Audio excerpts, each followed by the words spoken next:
Hello guys, magandang araw. Ngayon ay tuturuan ko kayong magluto ng adobong isda. May kalahating kilong isda ako dito. Tara, simulan na natin i-prepare to at para malaman nyo kung paano ginagawa ang kakaibang adobong isda na to. Maglagay lang tayo ng garlic. Isa't kalahating garlic yan. Isa't kalahating ulo. Yan. Pinitpit ko lang yan. Sunod na natin ang sibuyas. 2 sibuyas yan. Iniwa ko lang siya ng into wedge. Yan. Medyo malalaki. Purpose niya ay para hindi siya matunaw mamaya. Tapos maglalagay din tayo ng ginger. Mga isang block ng ginger lang. Mga ganyan kalaki.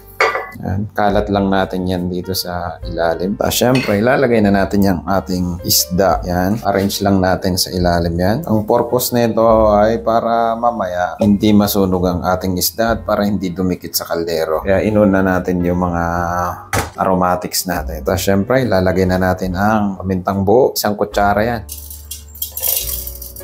At dahon ng laurel. Siyempre, hindi mawawala sa adobo to. 10 piraso siguro. Tapos siyempre, siling labuyo. Optional lang to guys kung hindi kayo malakas sa maanghang. Pwede kayong gumamit ng siling pangsigang. Or depende sa inyo kung lalagyan nyo or hindi. Siyempre, lalagay na natin ang magpapalasa dito. Toyo.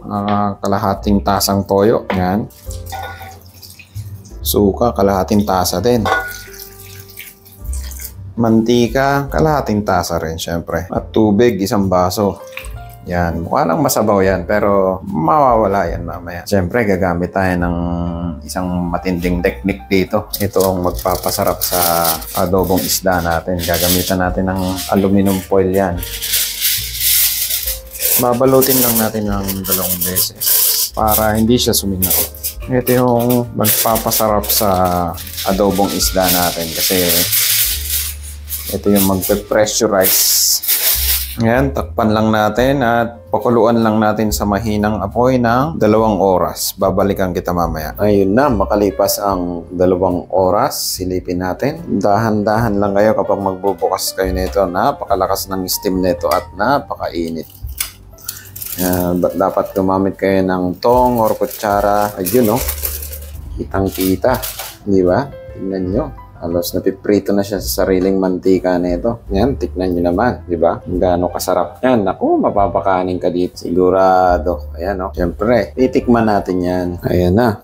Nakita nyo naman kung gaano kasarap yan. Siyempre, hindi pa pwedeng hindi natin titikman yan. Alam mo na kung saan masarap to. Ayan, no? Kita mo naman yung sauce. Check natin.